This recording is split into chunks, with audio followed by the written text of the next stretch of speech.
it's Molly from the Chagrin Valley Chamber of Commerce, and I am so excited. We've got the man, the myth, the legend behind. You're under the Cleveland Cinemas, correct? Yeah.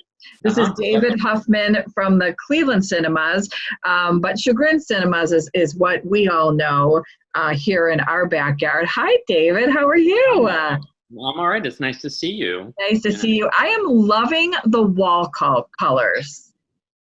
Yeah, my house is a little bright. I love that. Like a bright blue in the dining room and a bright green in the kitchen. I'm not afraid of color, but I do have one room that's a nice neutral beige because you can't have every room be obnoxious because that would be a little too much. Good. It's your house. You can do whatever you want. I don't want people having seizures going from one room to the other. You'll have to have that warning that you have like when you go to a Broadway show. Yep. Mm-hmm. So tell us a little bit about what your role is at the cinemas there. Sure. My official title is I'm the director of marketing, and I handle all of our marketing campaigns, but I also do all of our special event programming and things like that. So while we've been shut down, I have taken lead on our virtual cinema program, which has been a very unique thing that none of the big national chains have been able to participate in. It was something that really the smaller independent distributors stepped up to help independent theaters like, Chagrin Cinemas, Cedar Lee, Capitol Theater, to have a way for us to have some revenue coming in while our doors were closed. So that's been a really unique program that happened very quickly. I mean, it was within, I think, the second week of us being shut down that all started up. So we retooled our website and created a new page for the virtual screening room. And every week we're opening new movies just like we do any other time. It's just we're not opening them on the big screen. We're opening them, where you can watch them at home. And whenever you buy one of those tickets, 50% of that revenue is benefiting Cleveland Cinemas and Chagrin Cinemas and helping us maintain those local jobs so that whenever we can open our doors, we're ready to do it. I will tell you, I think that is the key to this pandemic was pivoting early. Right. Mm-hmm. You're seeing a lot of businesses right now be like, ooh, this is serious. Yeah. 3 months in, we better get to do something. But you guys were on it. And I know I enjoyed, I can't remember the name. It was about wives of military. Oh, military wives. Yeah. That was so good. It was so good and easy. If you're wondering, oh boy, I can barely turn my TV on, that's about all you need to be able to do. It's super simple to stream. Yeah. If you rent one of those films from our site, there's a little help link on each one of those films that'll explain so that, if you have a Roku or if you have this kind of smart TV, it'll tell you how to watch them. It is pretty easy once you get over that initial hurdle of figuring out the first time. And some of the films do have a slightly different way of watching them than other ones, but it's all the general sort of kind of same thing, but each of the distributors is using a slightly different platform and sometimes. So that gets a little, wow. I wish it was as easy as just pushing a button on your remote and watching it, but there's maybe one other step in there before you get to that point. But yeah. And very reasonable. I can't remember what I spent on it, but remind us about what they average. Well, it depends. So every distributor is setting their own price point for that. And since this is a national program, there are, theaters in New York City, which normally charge a lot more for movies than people in Chagrin are paying for movies. They were trying to find a happy middle ground between those. And so a lot of the films are priced at about $12, which is more than what our normal admission price is at Chagrin. But if you think about it this way, it's only a couple dollars more than our adult ticket price. And it is, more than one person could be watching it at home. So it's and you're not spending the concession stand $35 that I'm always. Well, we wish we could. But I know, but yeah. But some of the films, like when you watch Military Wives, I think that one was only $4. So I mean, it does depend. I think right now we have a family program that's playing currently that's $7.99, and most of them are around 12 though, 10 to 12.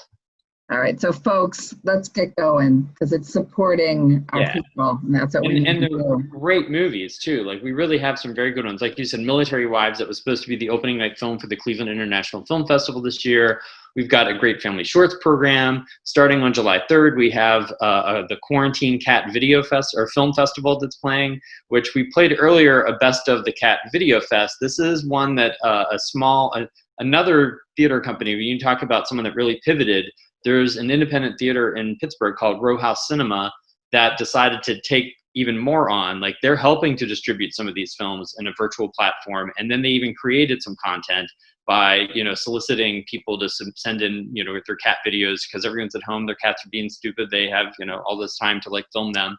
So they're releasing this, and we're starting it on July 3rd. So it's another, if you're a fan of like silly cat videos, it's 70 minutes of people that had submitted their cats being stupid. And that's always entertaining. And exactly what we need right now is just mindless escape. Mindless. Yes. Amen. Well, speaking of concessions, I know that, and I'm going to add right now a picture of my grandbabies enjoying the huge bags of popcorn that we got. So you guys did some curbside concessions, which I personally loved. Is that coming back at all? I can't say that it's coming back yet.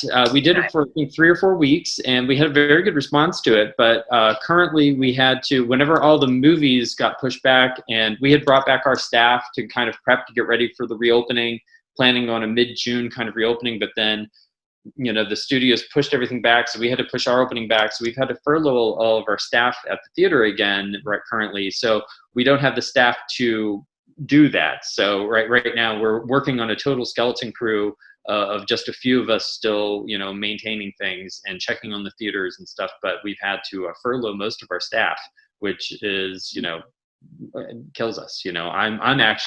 I'm partially furloughed. I'm actually working just half-time right now. So yeah, my time is, cut in half. So I'm trying to get a lot done in the time that I have every week. I have to tell you, I have to give a shout out to the Chagrin staff. We've worked with them for many years, and I'm going to put Nikki in there too, because she's not at the Chagrin Cinemas, but they're a lot though. And I'm part of the staff there. Just phenomenal folks. I think sometimes when people they go, they enjoy their film, and they don't really think about all the folks that work there. And you have had moms and sons, or you still have moms and sons, for years. Our general manager and his mom works there.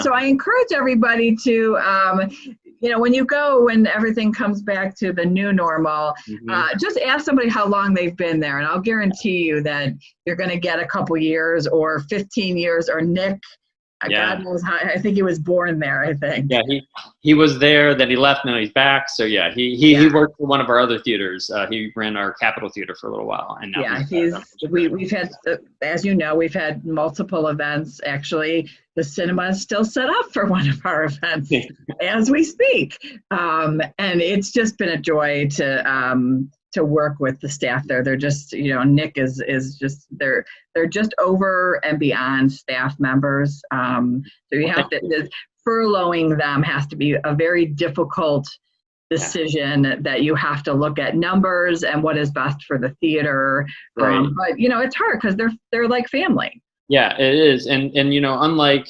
it comes down to a numbers game, and there's just right now with we are having a little bit of revenue coming in from the virtual screening room, but compared to what the thousands of people that we're going to the theater every week, it's radically below that. So it is helping to defer keeping the lights on, but right now that's about what's happening right there. But all movie theaters across the country, except for drive-in movie theaters, which are booming right now, but all the theaters that have actually opened, including the ones that are open here in the Cleveland market, people are not returning yet because there aren't films that they want to see.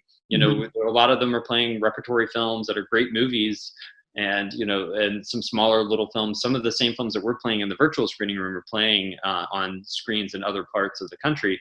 But we decided not to reopen just yet, because until there is the kind of films that are going to get people to want to leave their house and want to go see them, it just doesn't make a whole lot of sense by the numbers. Well, let's talk a little bit about that and Hollywood and what. So, because in my mind, a movie takes years to make. So Mhm. why aren't there films that were made in the last 3 years coming out now? Well, there would be, except for they've moved them all. So yeah, I mean, like they have pushed all the release dates. Back in April, the new Fast and Furious movie was supposed to come out, and they moved that all the way to 2021 before everything was even shut down. They decided that they were going to move it, and then you know. The big Christopher Nolan movie Tenet that was supposed to open up in mid-July is now opening up in mid-August. Mulan, which was supposed to open up again back months and months ago, got pushed to the end of July, and now they've moved that into August. So they keep moving these dates They want to because, make more money. well, they have to. You know what I mean? These movies cost hundreds and hundreds of millions of dollars. And even though, like a film like Trolls World Tour, Universal decided to release that as a video on demand, like premium video on demand for like a $20 thing. And yeah, it did well, but it didn't make as much money as it would have if they had played in the theaters. And that movie wasn't one of these $200 million production budget movies that needs to gross a lot of money internationally as well. So things like Mulan, which they're banking on China as being a huge market for the film Mulan, and the United States, and now both of them are rolling back some of the restrictions and easing some of the reopening. So it just wreaks havoc on everybody else. So there's parts of the country that would be totally fine to open the theaters, but the studios aren't going to be like, all right, well, we're going to open this up in Des Moines, Iowa, or wherever. I'm just making up things. I don't know. Des Moines might be in bad shape. I don't know, but you know what I'm saying? Like a smaller market, because right now Los Angeles and New York, which are the two highest grossing markets, neither one of them is opening right now. So, and I'm putting you on the spot here because you mentioned the Troll movie. So what would they have made if it was just a regular release, and what did they make for the online? They are not really releasing those numbers. It's been one of the big secrets. Like if it's strange because Hollywood movies, you can always go online every Monday and you can see what the top grossing movie was in the country, and you have access to those numbers. It's kind of public knowledge.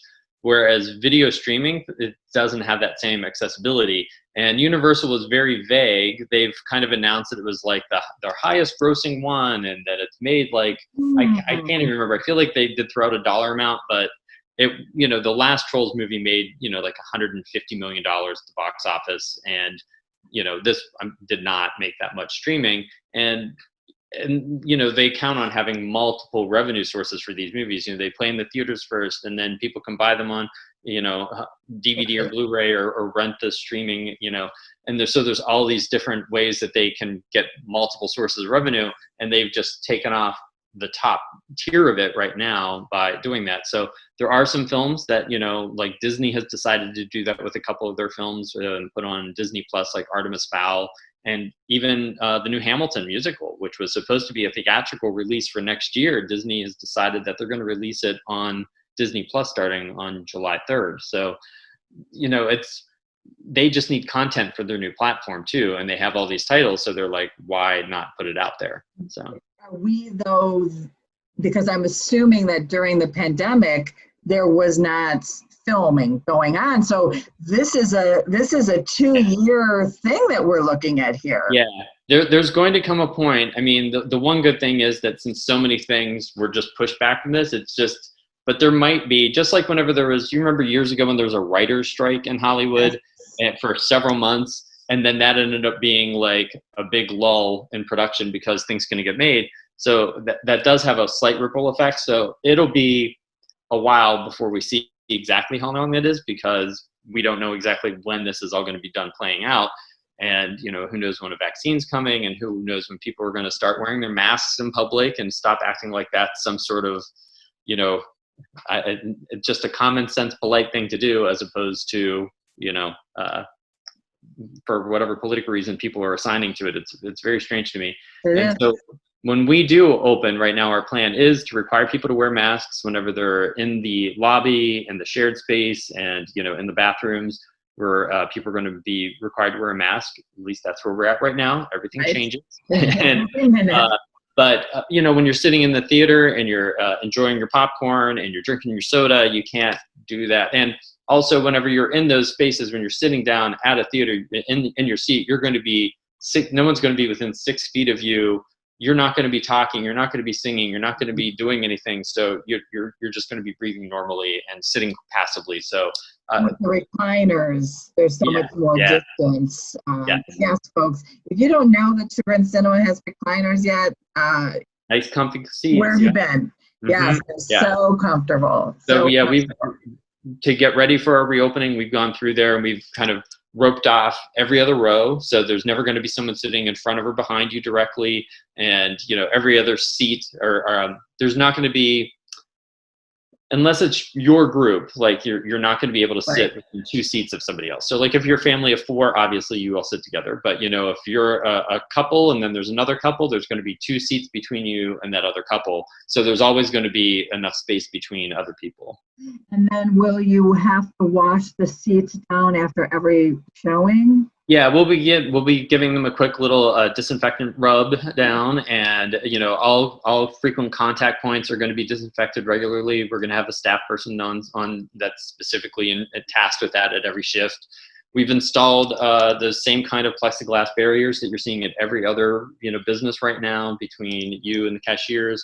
We're encouraging people to buy their tickets online in advance, so that's one less person that you have to have a contact with, and you can just pick up your tickets or just show your phone with that the QR code, and you'll be able to just go right on in.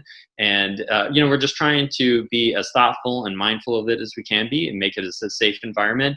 All the things that you're going to see at the theater are similar to what you're seeing everywhere else.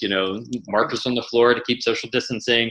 It's I think by the time people come back to the movies, they're going to be like, oh, this, like they're going to know the system.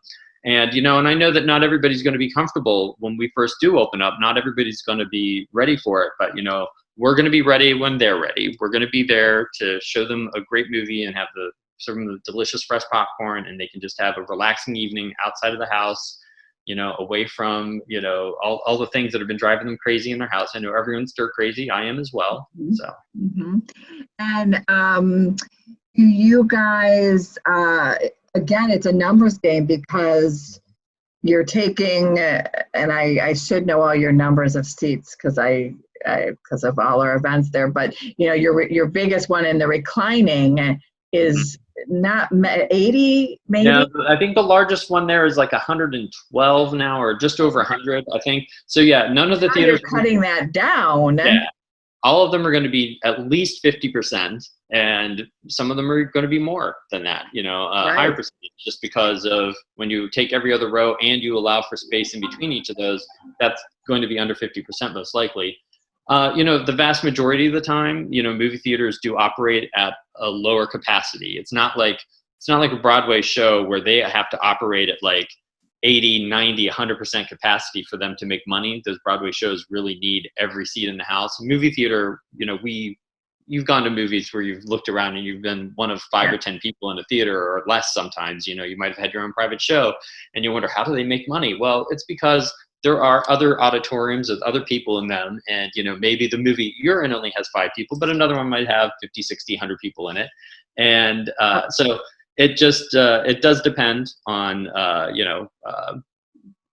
a lot of factors, but we think that we'll be able to operate fine under the capacity that we're going to be able to have a safe operating under. That was a terribly worded sentence, but I think you understood my gist. I think there was a period in there somewhere. And is there a date? There is not a date currently. Okay. I mean, because with all these dates keep changing, we had announced a date. We had planned on opening Chagrin on June 24th. And then about a week before that, we changed, we had to take that back because studios had moved all these movies that we were counting on, kind of prepping. We were planning on kind of ramping up for a couple of weeks to get the system in place and then have the new movies. And then when that all changed, we pushed everything back. So it's most likely the end of July. I don't have a firm date, but hopefully towards the end of July, we should be open.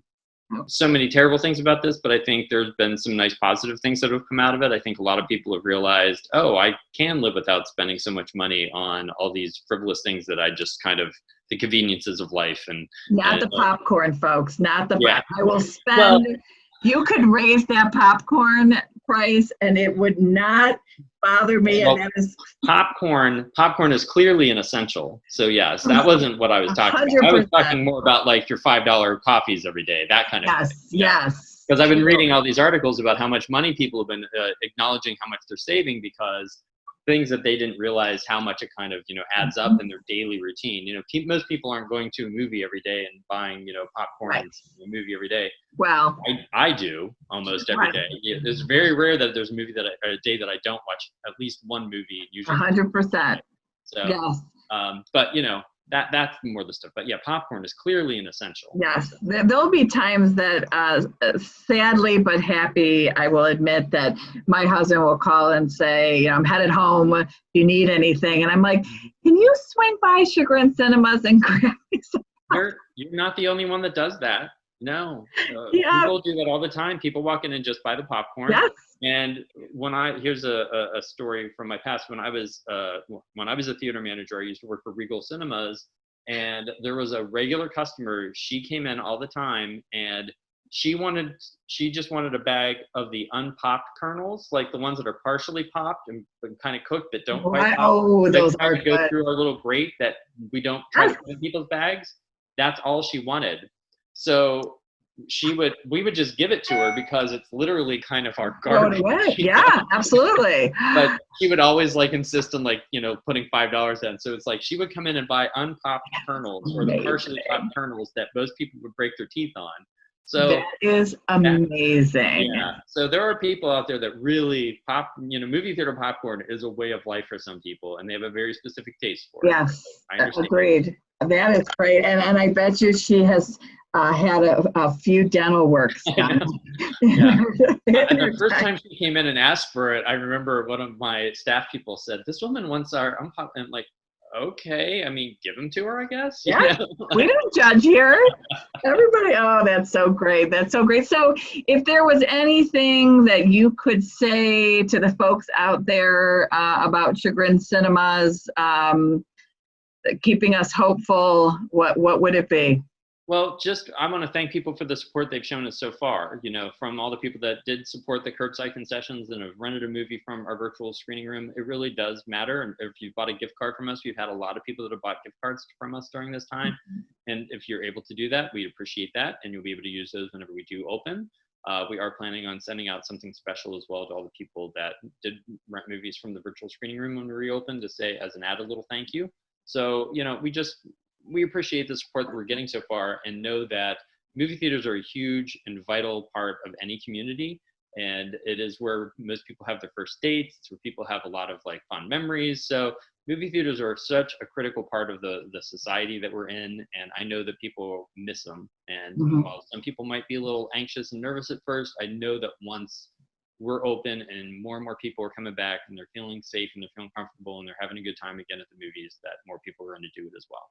And you guys are doing what you need to do to make sure we're all safe while we enjoy it. So when are we going to start planning again some sing-alongs, since that's what I love? The Mamma Mia, we need to bring that back. I want to work with you on your oldies. All right. And help with that list. Once we're open, we'll talk about it. I love it. Well, thank you so much for sitting and hanging and talking all about the cinemas and popcorn, of course. And we can't wait to welcome you guys all back. Yeah, I will. It's nice to see you. And thank you again for all the work that you're doing for the Chagrin community. I know a lot of people might not know how hard you work for this community, but you do a lot of stuff. And you do I appreciate that. I love what I do. Well, thank you, my dear. And we will talk to you soon. All right. Thanks. All right. See you at the movies. All right. Bye. All right. Bye.